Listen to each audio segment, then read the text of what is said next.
তোমরা যে এই গোলাপ গাছটা দেখছো না, এর যে কচি কচি ডালগুলো বেরিয়েছে, এই ডালগুলো আমি রাখবো না ভেঙে দেবো আমি সঠিক না বুঝতে পারছি না। কারণ গোলাপের যে নোট না কিছু একটা বলে, সেটাই আমি সঠিকভাবে চিনতে পারছি না। এই ওপরে একটা এই অংশটা দেখো, দেখে আমার না এটা নোট মনে হয়েছে। তারপর আমি আবার ভাবছি যে এতটা দূরে গিয়ে নোট হবে, মানে ওখান থেকে কি ওর ওপরের ডালগুলো রেখে দেবো, নিচেরগুলো কি ভেঙে দেবো, মানে কনফিউজ হয়ে যাচ্ছি। তো এই ডালগুলো রাখা কি আমার উচিত হবে কি হবে না আমি সঠিক জানি না। আর গোলাপের সম্বন্ধে, এই গোলাপ গাছের সম্বন্ধে খুব একটা আমার নলেজে নেই, কারণ আমি এই প্রথম গোলাপ গাছটা বসিয়েছি। আর এর এই একটাই ডাল ছিল, সেই কারণে আমি সঠিকভাবে না চিনতেও পারছি না, বুঝতেও পারছি না। এটা ওই লতা গোলাপ না ঝুরি গোলাপ বলে না, সেই গোলাপটা এটা। তোমরা যদি কেউ জেনে থাকো তাহলে আমাকে একটু বলো তো, এই ডালগুলো রাখাটা আমার ঠিক হবে না ভেঙে দেবো।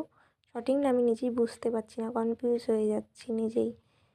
অনেক ডাল বেরিয়েছে, একটা দুটো না, অনেক কটাই বেরিয়েছে।